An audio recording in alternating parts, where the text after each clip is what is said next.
Hi అండి, అందరికీ నమస్తే. Secret husband part 4.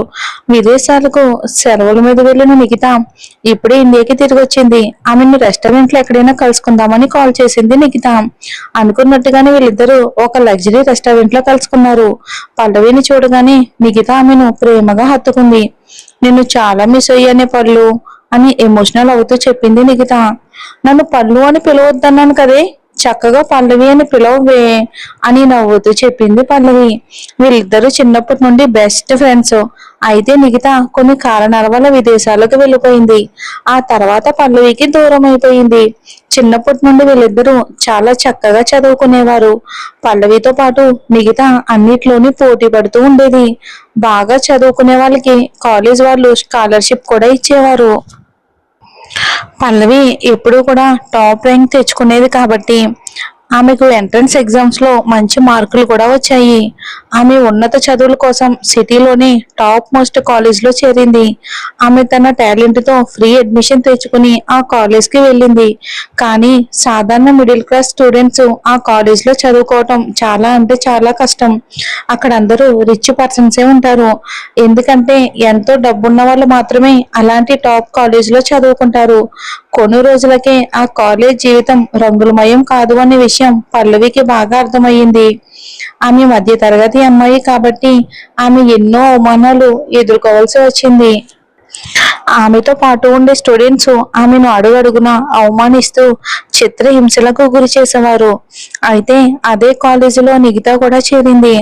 ఆ తర్వాత నుండి పల్లవి జీవితమే మారిపోయింది. కాలేజీలో ఎవరూ కూడా పల్లవి వైపు కన్నెత్తి చూసే సాహసం చేసేవారే కాదు. ఎందుకంటే పల్లవికి తోడుగా నిఖిత ఉంది. వాళ్ళిద్దరి ఫ్రెండ్షిప్ కూడా రోజు రోజుకి బాగా బలపడింది. నిఖిత ఫ్యామిలీ సిటీలోనే చాలా డబ్బున్న ఫ్యామిలీ. అంతేకాకుండా చిన్నప్పటి నుండే సిల్వర్ స్పూన్ తో పుట్టిన నిఖిత డబ్బులను విచ్చలవిడిగా ఖర్చు చేస్తూ ఉంటుంది. అయినప్పటికీ కూడా ఇది వాళ్ళ ఫ్రెండ్షిప్ ని ఏ మాత్రం కూడా డ్యామేజ్ చేయలేదు.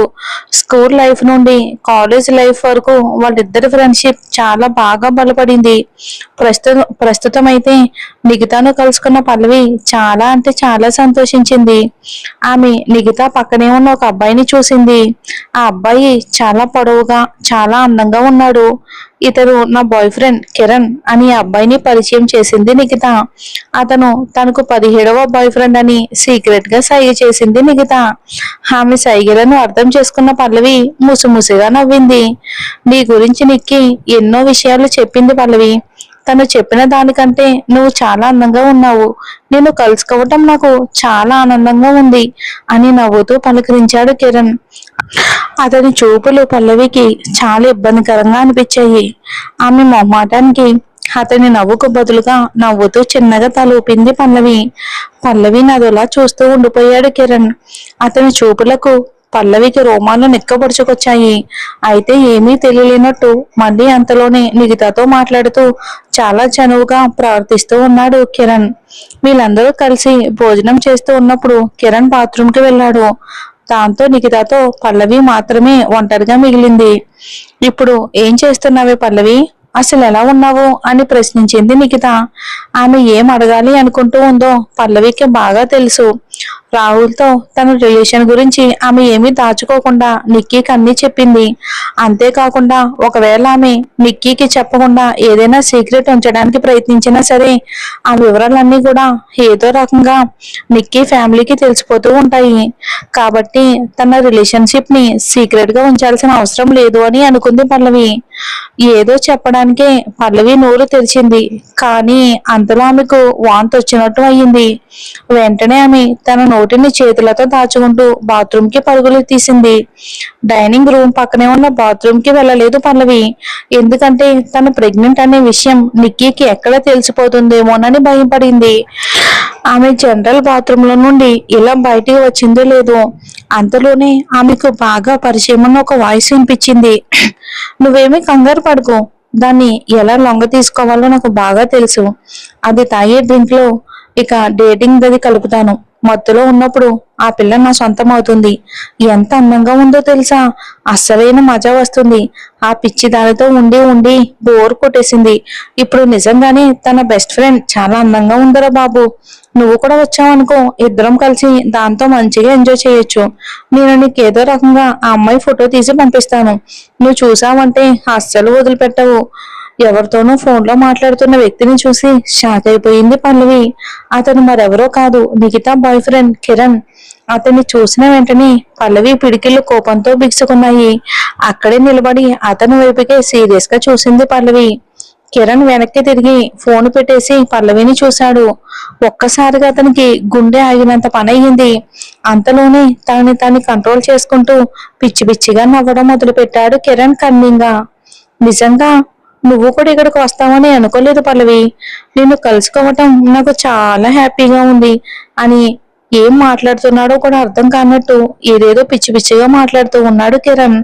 అతని మాటలు వింటూ ఉంటే పల్లవికి మరింత అసహ్యంగా అనిపించింది. అక్కడే అతని చెంప మీద చాచి లెంపకాయ కొట్టాలి అని ఆమె అనుకుంటూ ఉంది. కానీ బలవంతంగా కంట్రోల్ చేసుకుంటూ ఉంది. నీ హద్దుల్లో నువ్వు ఉండి ప్రవర్తిస్తే బాగుంటుంది అని చాలా సీరియస్ గా చెప్పింది పల్లవి. ఆమె చూపులతోనే అతన్ని చంపేసేటట్టు కనిపించింది. అయితే ఆమె చూపులను పట్టించుకోకుండా ఆమెకు మరింత దగ్గరికి వెళ్ళాడు కిరణ్. నిన్ను చూస్తూ ఉంటే లవ్ ఎట్ ఫస్ట్ ఎయిట్ అనిపిస్తూ ఉంది. తొలి చూపులోనే నీ ప్రేమలో పడిపోయా. నువ్వు నాకు కావాలి అని ఆమెను ఏదోలా చూస్తూ చెప్పాడు కిరణ్. అంతేకాకుండా అతను మరింత చొరవ తీసుకుని పల్లవి చేతిని తన చేతిలోకి తీసుకున్నాడు. వెంటనే పల్లవి అతని నుండి దూరంగా జరిగింది. ఆమె ప్రవర్తనను, తను చూసే చూపులను ఏమాత్రం పట్టించుకొని కిరణ్ వెకిలిగా నవ్వుతూ ఉన్నాడు. అతని మనసులో తన పట్ల ఉన్న ఆలోచనలు పల్లవికి బాగా తెలుసు. అతను ఇప్పటికే చాలా మంది అమ్మాయిలతో ఉన్నాడు అనే విషయం కూడా తెలుసు. అయితే ఎంతమంది అమ్మాయిలతో గడిపినా సరే పల్లవి లాంటి అందమైన అమ్మాయితో ఒక్కసారైనా ఉంటే తన జన్మ ధన్యమైపోతుంది అని అనుకుంటూ ఉన్నాడు కిరణ్. ఆమెను తన దగ్గరికి తీసుకోకపోతే తన జీవితమే లేదు అని అతను ఫీల్ అవుతూ ఉన్నాడు. ఆమె నుండి అతను చూపు తిప్పుకోలేకపోతున్నాడు. అంతేకాకుండా ఆ ఆడవారి మాటలకు అర్థాలే వేరులే అన్నట్టు ఆడవాళ్ళు వద్దు అంటున్నారు అంటే వాళ్ళు కావాలి అని, తనని కోరుకుంటున్నారు అని అనుకోవాలి అనేదే అతని ఉద్దేశం. కాబట్టి పల్లవి కూడా తనను కోరుకుంటూ ఉంది అని కిరణ్ భావిస్తున్నాడు. అతని పెదవులు తడి చేసుకుంటూ మనం ఇంకా ఎక్కడికైనా వెళ్ళి మాట్లాడుకుందామా అని ఆమెను అదోలా చూస్తూ అడిగాడు. అతని మాటలు వింటూ ఉంటే పల్లవికి చాలా కంపరంగా అసహ్యంగా ఉంది. అతని వైపు ఆమె మౌనంగా చూస్తూ నిలబడింది. ఆమె తనని చూస్తూ ఉండడంతో తన పట్ల ఆమెకు కూడా కోరిక కలిగిందేమోనని అనుకుంటూ ఉన్నాడు కిరణ్. అంతేకాకుండా ఇలాంటి అందమైన అమ్మాయిని ఎట్టి పరిస్థితిలో కూడా వదిలిపెట్టకూడదు అని అతను బలంగా డిసైడ్ అయ్యాడు.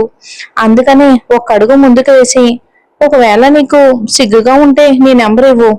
నిక్కీని ఇక్కడ నుండి పంపించేసిన తర్వాత మన ఇద్దరం కలుసుకుందాం. కలుసుకున్నాక ఏం చేయాలో తెలుసు కదా అని వెకులుగా నవ్వుతూ చెప్పాడు కిరణ్. అయితే పల్లవి అతనికి ఓకే చెప్తున్నట్టు సరేనని తలూపింది. అది చూడగానే కిరణ్ చాలా సంతోషించాడు. వెంటనే అతను ఫోన్ తీసి ఆమెను తినేసేలా చూస్తూ నిలబడ్డాడు. నిన్ను చూసిన వెంటనే పడిపోయాను డార్లింగ్. నీతో జీవితాంతం ఉండాలనుకుంటున్నాను. నువ్వు లేకుండా నేను ఒక్క క్షణం కూడా బ్రతకలేను. వీలైనంత తొందరగా మన ఇద్దరం పెళ్లి చేసుకుని ఇంకా అన్ని చేసుకోవాలి అని రొమాంటిక్ గా చెప్పాడు కిరణ్. అతను ఇంకేదో చెప్పేలోపై పల్లవి చేతిలో ఉన్న గ్లాసు అతని మొహం మీదకి విసిరికొట్టింది. అయ్యో సారీ, నా చెయ్యి అనుకోకుండా జారిపోయింది అని అమాయకంగా యాక్టింగ్ చేస్తూ చెప్పింది పల్లవి. ఆమె చేతిలో జ్యూస్ ఉంది. ఆ జ్యూస్ మొత్తం ప్రస్తుతం కిరణ్ బాడీ మీద ఉండటంతో అతను చాలా ఫన్నీగా కనిపిస్తూ ఉన్నాడు. కిరణ్ కి మాత్రం ఇది చాలా అవమానకరంగా అనిపించింది. అతను లోపల రగిలిపోతూ ఉన్నాడు. అంతేకాకుండా పల్లవి కావాలనే తన మీద ఈ జ్యూస్ వలకపోసిందని తెలిసిన తర్వాత అతనికి మరింత కోపం వస్తుంది. పర్లేదులే బేబీ, అందరూ తప్పులు చేస్తారు. నేను డ్రెస్ చేంజ్ చేసుకోవాలి. నువ్వు నాతో పాటు హోటల్కి వస్తావా? నాకు కొత్త బట్టలు కొంటావా అని కోపాన్ని కంట్రోల్ చేసుకుంటూ అడిగాడు కిరణ్. ఎంత ధైర్యం ఉంటే ఒక అమ్మాయితో ఇలా మాట్లాడతావురా? అసలు నువ్వు మనిషివేనా అని సీరియస్ గా చూస్తూ అడిగింది పల్లవి. ఆమె తనతో ఆడుకుంటూ ఉంది అనే విషయం ఆ క్షణంలో గ్రహించిన కిరణ్ ఒక్కసారిగా కళ్ళల్లో కోపాన్ని నింపుకున్నాడు. చూడు, అందగత్తెమని మురిసిపోకు. నీ అందాన్ని నా సొంతం ఎలా చేసుకోవాలో నాకు బాగా తెలుసు. నీకు ఈ రోజు గట్టి గుణపాఠం నేర్పిస్తాను అని కోపంగా అరిచాడు. అప్పటి వరకు ఒక జెంటిల్‌మ్యాన్‌లా ప్రవర్తించిన కిరణ్ ఆ ఒక్క క్షణంలో ఒక రాక్షసుల్లా మారిపోయాడు. అతను పల్లవిని కొట్టడానికి ఒక్కసారిగా చేతిని పైకెత్తాడు.